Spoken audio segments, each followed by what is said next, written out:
Now for our roundtable coming up, News Channel 5 political analyst Brian Crowley will be back next week after enjoying time off. My guest will be a familiar face, Dr. Kevin Wagner, FAU political science professor, along in just a second.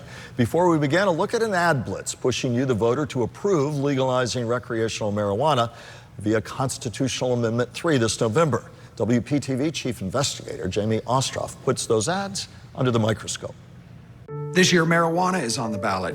This week, Smart and Safe Florida spent more than $5 million blitzing the airwaves with 4 ads, making multiple claims to convince you to vote yes on Amendment 3. Here's the first claim. In Florida, marijuana is already available on the streets. This is true. While marijuana has been available legally with a prescription in Florida since 2017, records show there's still an illegal marijuana market in the Sunshine State. FDLE reported more than 2,300 convictions stemming from marijuana-related charges in 2023, and in an audit of Amendment 3 published in July, the Florida Financial Impact Estimating Conference predicts if the measure passes, the vast majority of anticipated sales are estimated to be from black market users moving to the legal retail market. Here's the next claim. Most Americans have access to legal marijuana that is regulated and tested for safety. This is also true. According to Pew Research, 54% of the U.S. population lives in a state where recreational marijuana is legal and therefore regulated. When you factor in Americans living in states that allow medical marijuana, that jumps to 74%. Now the final claim, appearing in all 4 ads, All while generating billions for better schools and safer communities. is a bit of a stretch. While Smart and Safe Florida doesn't say how long it'll take to raise billions in revenue, it'll likely take years. The financial impact audit projects recreational marijuana could bring in between $195 million and $431 million a year in revenue. But there's still no guarantees how much, if any of that, will go to schools and law enforcement.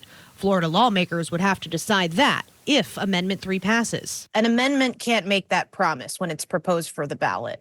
That's right. But we do have the opportunity and really the power for the state legislature to control where that money goes. I think, education and public safety are 2 places that we support them using that funding. Certainly it is up to the legislature. Jamie Ostroff, WPTV News Channel 5. Joined now with Dr. Kevin Wagner, FAU political science professor of note over many years. We thank you for your time. The politics of Amendment 3 as you see it. Yeah, well, I think the most important thing to remember is just to start with the basic notion that amendments in the state of Florida are very difficult to pass.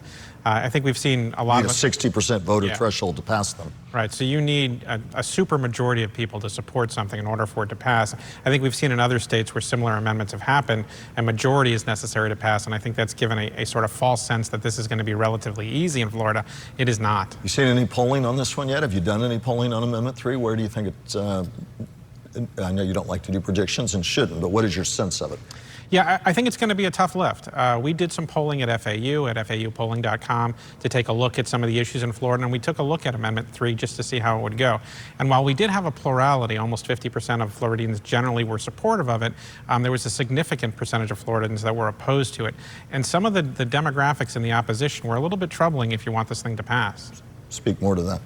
Yeah, so we found about a majority of Republicans generally were opposed to this. Many in the GOP, in fact, the GOP, the legislature controlled by the GOP and the governor, talking about it's going to be more addiction, more crime, the like. So that trends with what you just said. Yeah, so, and remember, this is a Republican trending state to begin with. So if you have a majority of Republicans against it, that's a bit of a problem. We found voters over 65 have a significant amount of opposition to this, and we found Hispanic voters generally have a pretty significant opposition to this. With all of that said, it is relatively early. The campaigns really haven't started, so this is just a snapshot of where we're starting from. So I wouldn't say it couldn't pass, but it suggests that there are some significant hurdles to getting to 60%. And we'll see ad blitzes like the one you saw, pro and con, flooding the airwaves. And I know there's a groan from our audience as political ad season will commence, but we'll be fact-checking all of that. Let's talk, Amendment 3, ironically, has not gotten as much publicity because Amendment 4 is on the ballot about abortion and abortion rights and allowing for the period of viability to be back at up to 24 weeks, which is generally accepted. Fierce fight on Amendment 4. What does early polling suggest to you on Amendment 4, which will be on the ballot in November? Yeah, I think the distinction here a little bit is that with an amendment to get 60%, you need some kind of cross-cutting voting. In other words, you need bipartisan voting. You need some Republicans, some Democrats, and a good number of independents, especially the way that this state is coming out.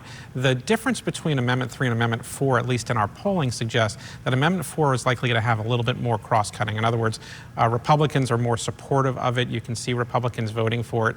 And while restoring abortion rights to that roughly 24-week period. Right. And so while 6 weeks now under the new law. Right. And while I can't say it definitely will pass, I can see an easier pathway for it. The key here really is going to be how many and what the turnout is going to look like in support of it. But there is a pathway there. Will both of these likely be big drivers to greatly bump up voter turnout, or too early to know on that too? Or what does your sense historically say to you on that?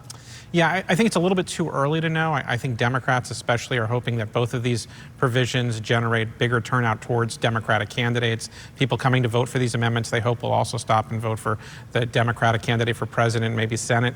But it's a little bit early to know about this at this point. Don't assume it's a Biden bump when you have Donald Trump, of course, calls Mar-a-Lago home on the ticket in Florida, trending red. You caution against that, and you've said that to me before. Yeah, and I do, because one of the things abortion could get a bump up above 60%. It doesn't necessarily translate to a Biden bump. Yeah, I think we've seen some evidence in other states that have had referenda on the abortion issue that Republican voters that might be supportive of the abortion amendment are not necessarily going there to vote for Democratic candidates. So they'll support that amendment, but they'll return to Republican candidates as well. And so it might be a little bit early to suggest that Democrats are going to ride this wave. What else is on your mind these days? I know you all are always doing polling. From that to anything else, what do you want to have our viewers key in on? Yeah, so we have a couple of things coming up. We're going to take a look at, we're going to go out west for the first time at FAU polling and take a look at Nevada and Arizona, some of the battleground states in the west that have been changing a lot demographically. We're going to not just look at the ballots, who's going to win, but we're going to take a look at what kind of media they're consuming, how that influences what they look like, and we're going to take a look at if they're watching or even paying attention to the legal problems the former president has and how that affects their vote. How does FAU try to differentiate? I mean, a poll is a poll is a poll. So how do you try and make sure first that it, of course, meets the standards you want it to have, and perhaps gives me a slightly different flavor of what I'd see polls, because we can all get overwhelmed by polls too. You know that, and have spoken to it. Yeah, I think a couple of things we try to differentiate. One is we try to be scientifically sound. In other words, we try and do polling with the type of sampling and the type of analysis that actually gives it an academic side. We're not on any side of anything. We're interested in measuring public opinion. And the other thing is we try not just to ask, the ballot question, who's going to win or who's going to win, especially when you're 5 months out. One of the things we try to ask is we try to ask questions about what kind of media are you watching? What kind of things are influencing your choices? So we're trying to get a broader picture of public behavior when it comes to politics to give Americans a better sense of what's going on. Having said that, as you do both Florida and national polling, recent polling from one major polling group suggested that President Biden's really struggling in all but one of the battleground states. We're talking Arizona, Nevada, Wisconsin, Pennsylvania, Michigan. Some also argue North Carolina. That sort of makes or doesn't make the list. What is your sense of all that in the polling you've done and in your sense of where the electorate is as we go into the dog days of summer? Yeah, so my caveat, and we've had this conversation before, but I'll say it again because it's important. It's important. Polls are a picture of a moment. They're not a prediction. And I think too often they're interpreted as predictions. And I'd say right now there are some strong headwinds on President Biden that you're seeing in some of these states. But remember, there's a long time. There's 5 months approximately before the election happens and plenty of time for the campaign to change things. What is your worry as somebody who studies the long view about the fissures in the system, already complaints among Democrats that Republicans say we'll only accept the outcome if we win? Democrats are arguing that this will be the most secure election. Cyber experts in the administration say we've got this, it'll be safe. It's a kind of debate we used to not hear. What are your bigger concerns? Yeah, I have a larger democracy concern, which I think the fundamental truth about why America has been a stable democratic country for so long is that we have the free transfer of power. When one side loses and one side wins, we transfer power, and the side that loses generally says, they do a post-mortem, they look at where they didn't reach voters, and they try and figure out how to reach voters better.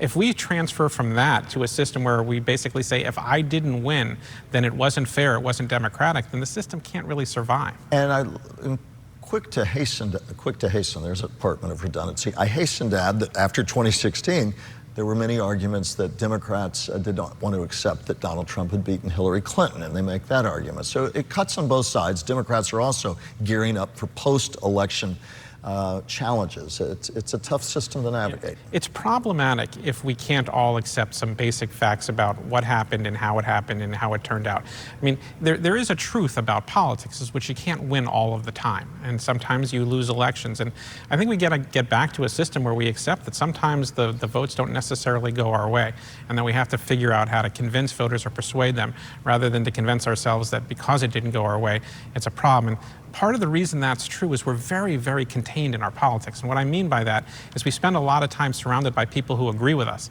And so when something happens that my group of friends didn't agree with, we spend a lot of time saying to ourselves, well, something wrong must have happened. And that may not be true. Echo chambers on all sides. We'll have to stop it there. We'll come back with the closing thought from you in just a moment. Thanks.